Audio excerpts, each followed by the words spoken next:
Hello, everyone, and welcome to an update. Today's update in the afternoon. I'm here today to update you on what happened on the latest drop of content for Big Brother Canada 11. I'm of course your host, Taran Armstrong, and we're here at a semi-regular time. We barely made it this time, but here at around 3 p.m. Eastern, noon my time. And we have some stuff to talk about on the latest drop here. This drop was for today is March 15th, but the drop content comes from March 14th, yesterday, which I believe is something along the lines of day 12-ish. So let's talk about it because there's actually some stuff to talk about here. You might actually want to hear about it. A lot of moving pieces. We're getting a sense of some gameplay that we had not been able to see before. So let's get straight into it. Of course, Santina is the HOH. She nominated Dan and Anika for eviction alongside Renee, who lost the dead last competition thing, whatever. Ty won the veto. He used it on Anika, and Santina backdoored JM. JM, John Michael, was upset about this because, she promised him safety. He didn't want to go. He had a conversation with Santina the day before, which I updated you on yesterday, where he essentially explained to her, like, I genuinely wanted to work with you. I don't know why you're doing this. This is kind of wild. And that's kind of where things stood. Most people talking about taking JM out. It's not looking very good for JM.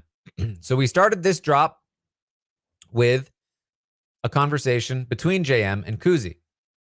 He thinks he can get the numbers. He says that he needs to know where Daniel and Anika stand because as far as he knows right now, they're kind of still undecided. He says to Anika, listen, I planted a seed with Zach because I think that Zach is really dangerous. JM says, I think Zach was the one that was behind Santina's move. She's the only person, or Kuzi is the only person he's telling that to. He says, I'm only telling this to you. So if you're playing me, Kuzi, I'm screwed.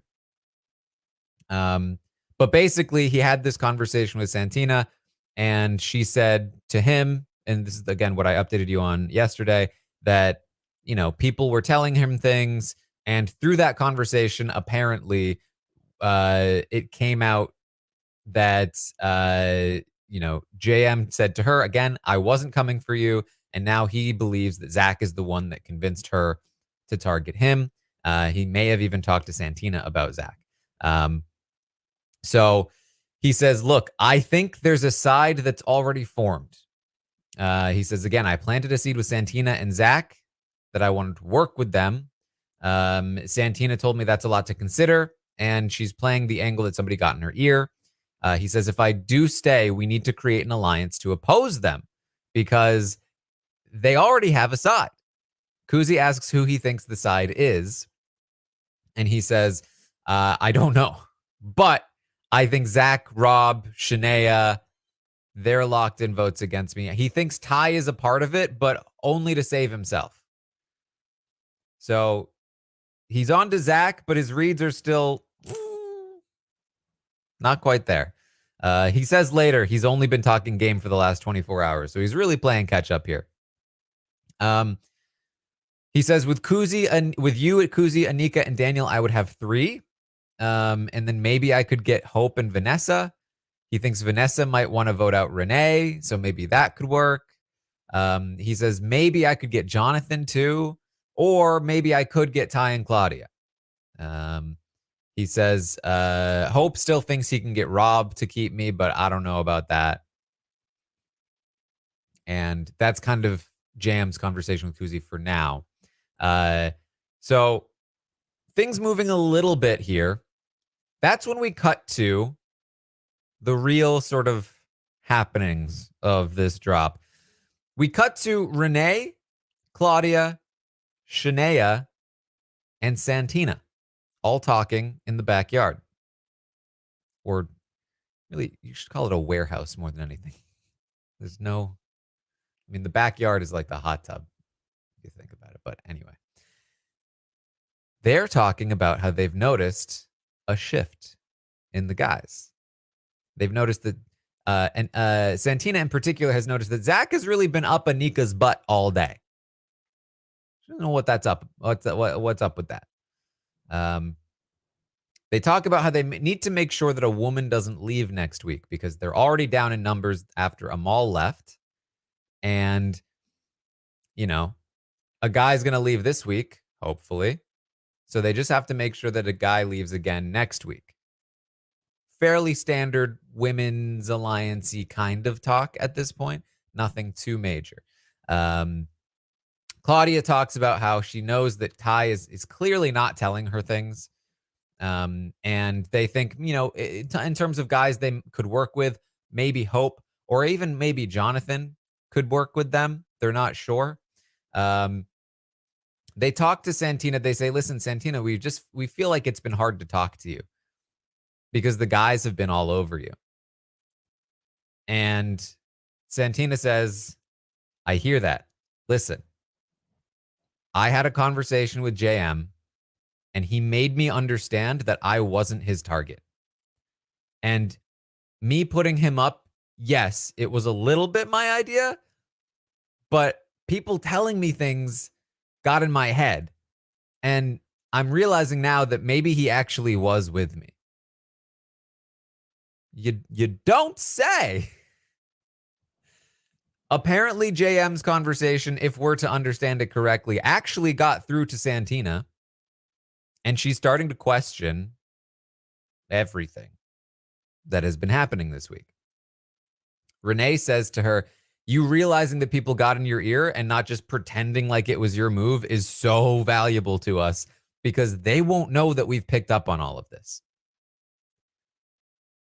Claudia says, exactly. They think that us three are all like, da-da-da-da-da.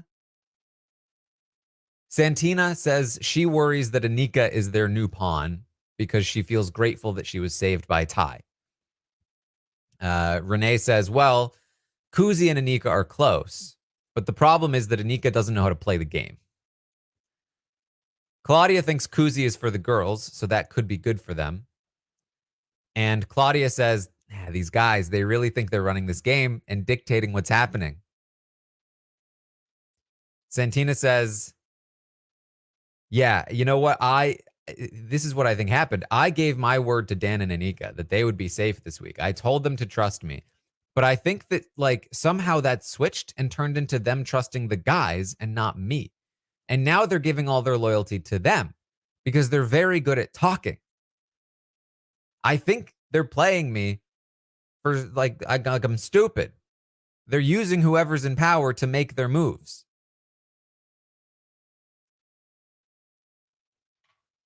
I mean, where did this Santina come from? That's exactly what's happening. I mean, that's exactly the playbook. You use the HOH, they make the enemies, you reap the rewards. She's recognizing that it's happening.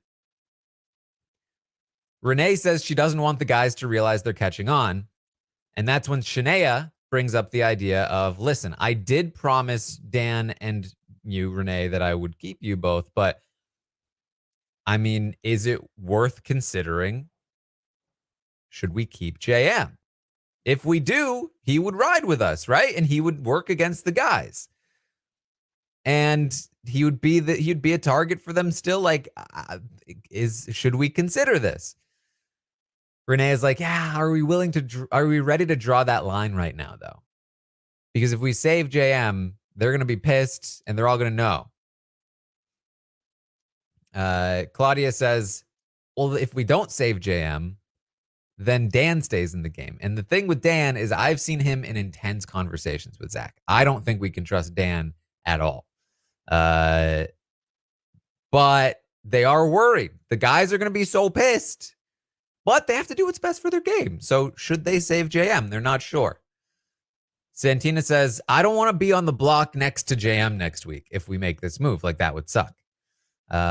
So do they do what the guys want this week? and just kind of hope that they can make something happen next week? Or do they take a risk? They've got to come back to this conversation because they're out in the open right now. They've been talking too long. That's the end of this conversation. They do not come to a conclusion, but they have brought up the idea of potentially trying to save JM and certainly working against the guys overall. Here we are. So, with that in mind, Santina goes, she ends up in the like Circle K room or whatever. She interrupts Zach and Anika. They were talking. She asked them what they were talking about. And this is genuinely a hilarious scene because we know from yesterday that Anika was considering voting to keep JM. She felt like Dan's pitch was terrible, and she was like, maybe we should keep JM. That's when Kuzi gave Ty the warning, hey, you should talk to Anika. She's thinking about keeping JM. And after that, apparently, Zach has been on Anika all day, which has made Santina annoyed. Lo and behold, Santina comes in to Zach and Anika, and she says, what are you talking about? And Anika is saying, you know, I'm realizing now that JM has only come to me when he feels in danger. So, I don't know.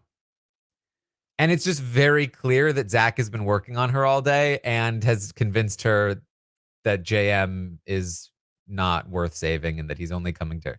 He's very clearly just regurgitating Zach's words in this moment. And to make it even more clear, right after she says that, Zach says, yeah, for me, it's a lesson. You know, I wouldn't want to go out that way, the way that JM is going out. I wouldn't want to go out that way.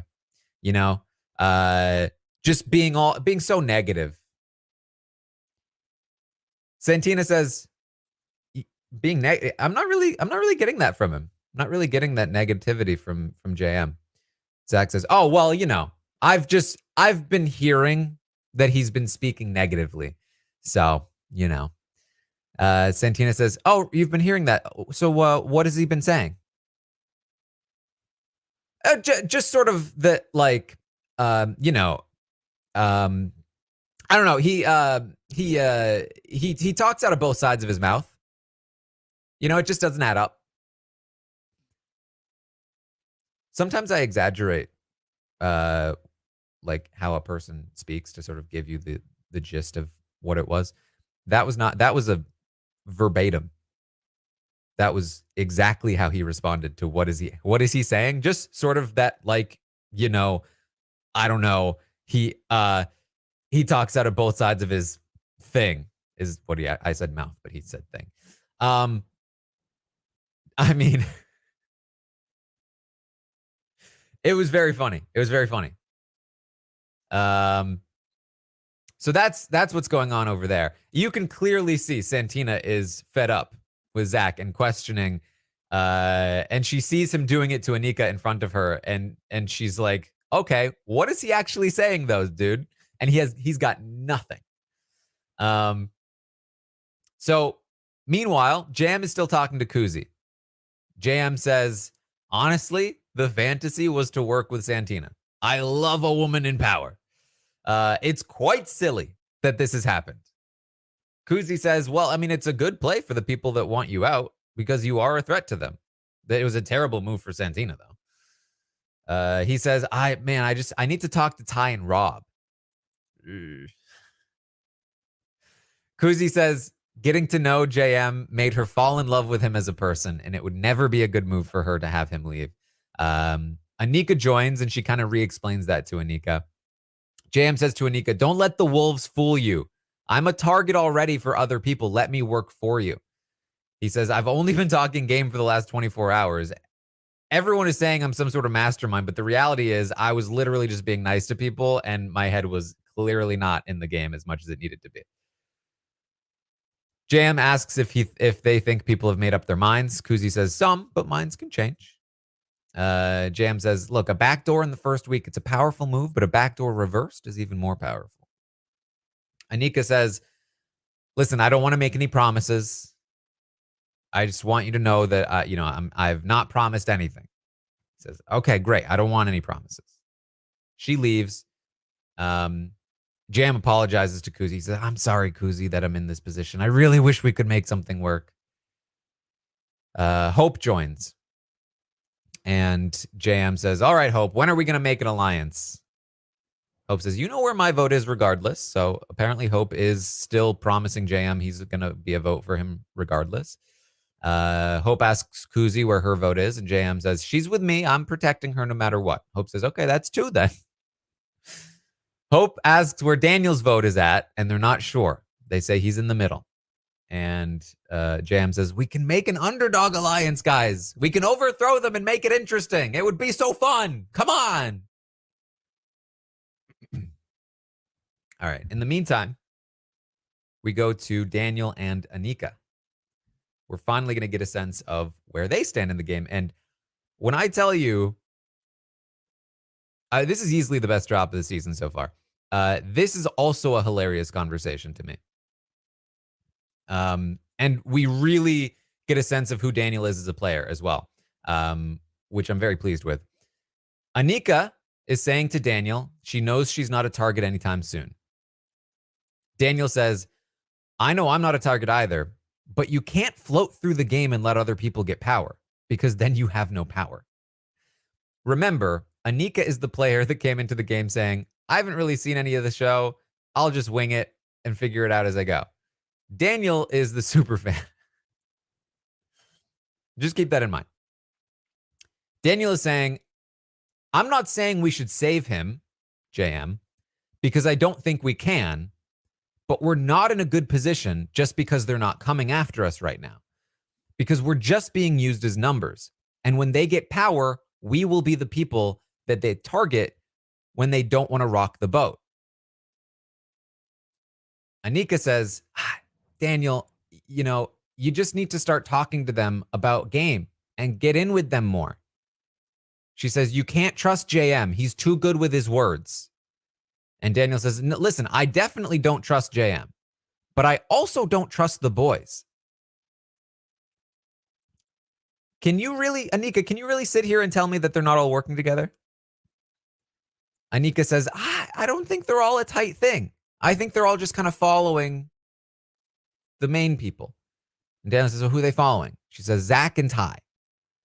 He says, okay.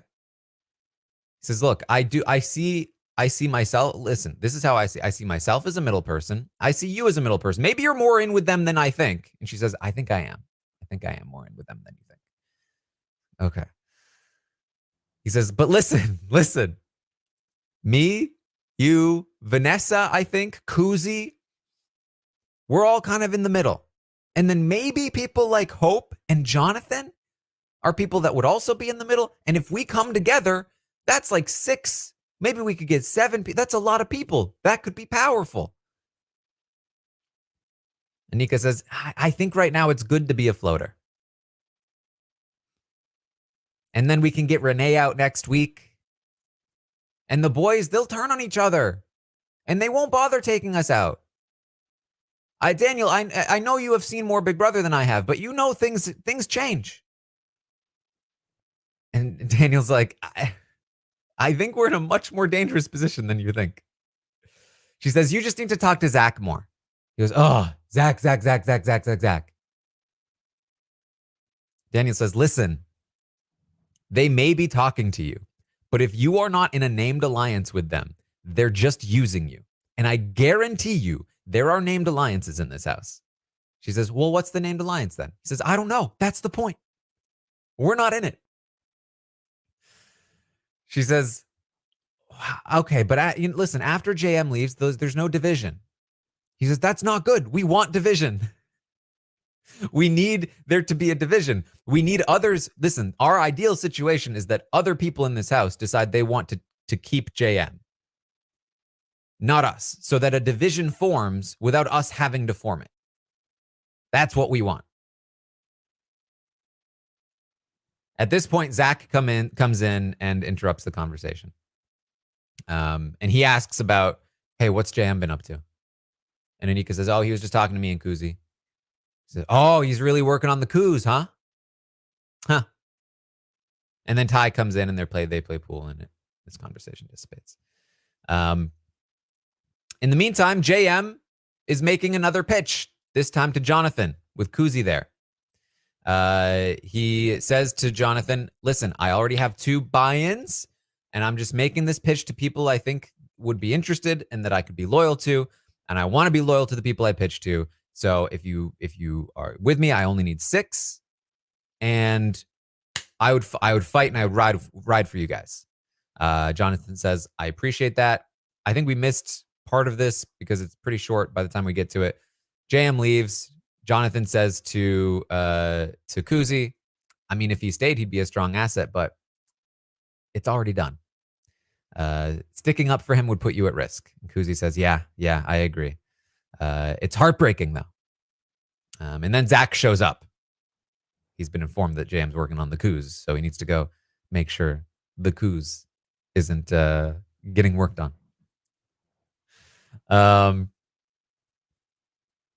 Last conversation of the drop between Ty and Claudia, our little showmance. They're playing pool for a little while, and then eventually they talk a little bit of game. Very awkward conversation between the two of them. He asks her what she thinks about the week. She says, do you want to make a big move or go with the house, Claudia? And she says, I'm not sure yet. We'll see. We'll see how it goes. We'll see what's good for me.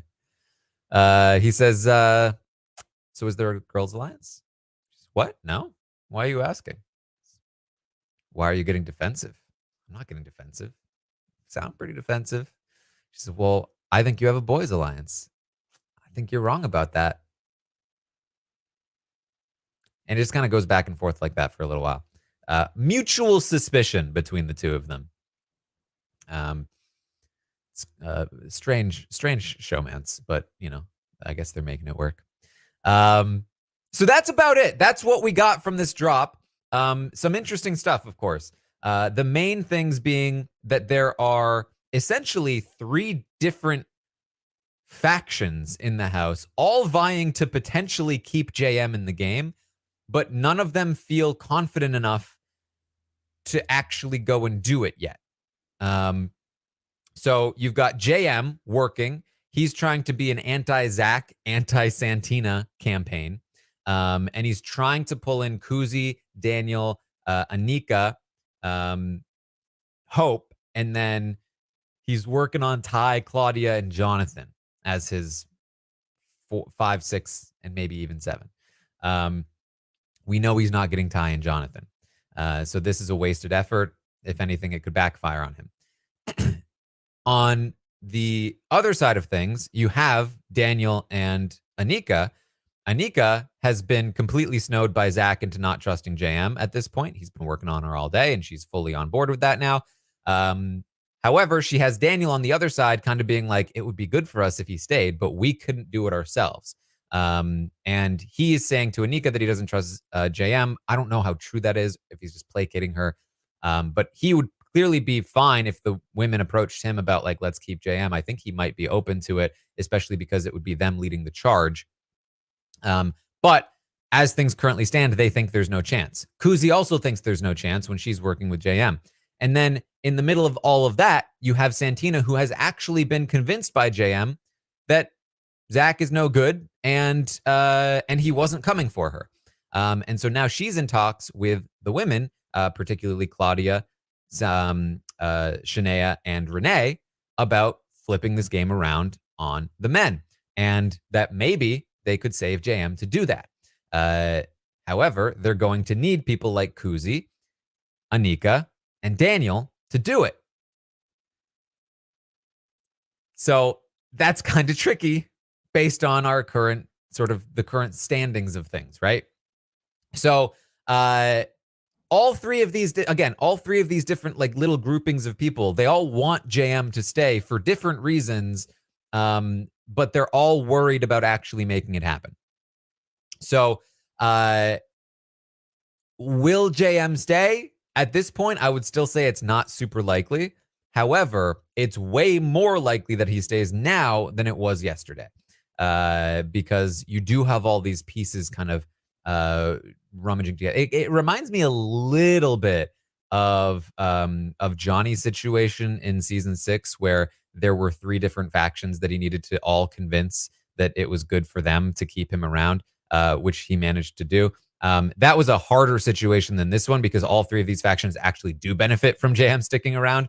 But JM might need to be the one to actually go and smooth all this over. The problem is he does not know the true layout of the house right now, and he's working on the wrong people. So if anything, the women are probably more likely to make this happen at this point because Santina has a much better idea of where people actually stand because of her alignment with the guys. So if the women start working on Kuzi and Anika and, maybe Anika, but maybe if they approach Daniel, there's a chance that this could actually move in a direction that keeps Jam around. Point, though, being that at the very least, there is a little bit more resistance to these guys than I think that they would like, certainly. So that's kind of where we are. If I were to try and give you what votes could be there for JM, I think we'd look at probably Shania, Claudia, Kuzi. That's 3. They need 3 more. And will they even go for a 6-5 vote? That's so risky to them in their minds. I think Hope may actually do it, especially if the guys don't think they need his vote, and so they don't feel the need to apply a lot of pressure there. He might just do it, not even realizing how important it is. That would make 4. I think the women could get Vanessa, especially if Kuzi's on board. That would be 5. And then they would need to get one of Daniel or Anika, probably, which could be difficult. But we'll see. At this point, yeah, we'll see. So stay tuned, I guess. Tomorrow, hopefully, we'll get another drop before the eviction. It does seem like a long shot. I agree. Like I said, I think odds are still against JM at this point for sure. So if the vote were to flip at this point, it would be on Dan. Reason being that they see Dan as too close to Zach. And how hilarious would it be if Zach burns his relationship with JM for no good reason, only to then lose his other person that he has and now have a JM that is against him in the house. I mean, it's a great move for everyone involved if they actually went through with it. It's just a matter of, do they have the guts, really? All right. So that's what we have. Actually interesting stuff. Look at that. Look at that. I will be live tonight on Twitch, twitch.tv/Taran Armstrong. Watching tonight's episode. I'll be watching Survivor first, and then, of course, Big Brother Canada will come on after. And then we'll be live with a podcast at around 10:30 Eastern after the Know-It-Alls. So check that out tonight. And then tomorrow, I will do my best. I don't know if they're going to release the daily drop again early in the morning, and then we'll have it before the eviction, or if they're going to do something similar to what they did last time, where they dropped it after, which would kind of be silly because at that point they're releasing content on something that already happened in the episode. But either way, I'll do my best to get this stuff out there for you. You'll have the best idea of what's going to happen leading into the eviction, and then we'll see what happens from there. But that's what I've got for you. Thank you all so much for hanging out. Make sure you check out the Last of Us podcast that I did for the finale of The Last of Us.